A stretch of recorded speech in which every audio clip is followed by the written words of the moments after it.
Дэлхийн хамгийн богино онгооны тоонд утаагүй зуух гэдэг үг зүй ёсоор орно. Гэвч онгооноос ичдэг нь манай улс төрчдөл лав биш аж. 30 гаруй компанитай гэгдэх сайд Цэрэнбат чичирч дайрсаар байгаад утаагүй зуух хэмээх онгоог амьдрал дээр туршиж үзэхээр болголоо. Туршилтын өртөг 54 тэрбум төгрөг. Тэр их мөнгийг та бидний цайлын орлогоо суудах замаар санхүүжүүлнэ. Үүнийг нөгөө утгаар нь шахаа гэж нэрлэдэг бид аль хэдийнэ мэддэг болсон. За ингээд энэ үйл бид утаагүй зуух хэмээх онгооны индукцийн фильтр хэмээх ангийг нь хотоороо үзэхээр болж байгаа юм.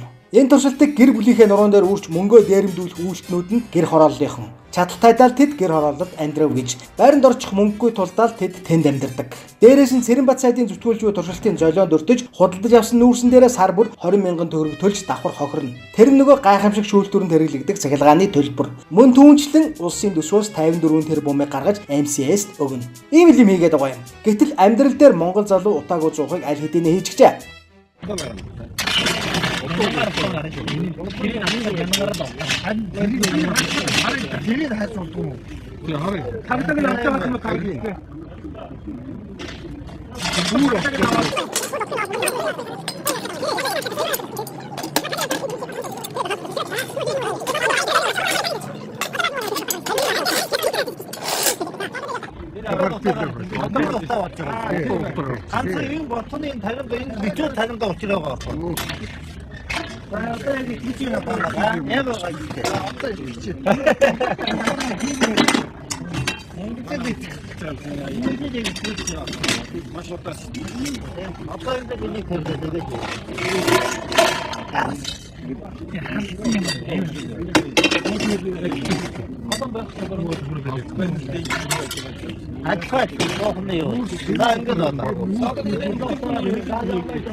Уг нь бол энэ Монгол залуудад тэр 54 тэрбум төгрөгөө өгөх ёстой. Гэвч тийм огтхонч хийхгүй.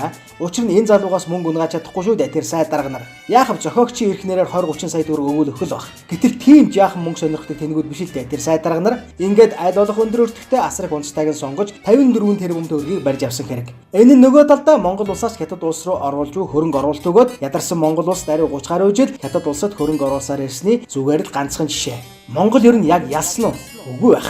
Хятад ялсан нь тэр. Монгол улс хөгждөггүй учир Монгол иргэн баяждаггүй шалтгаан нь энэ.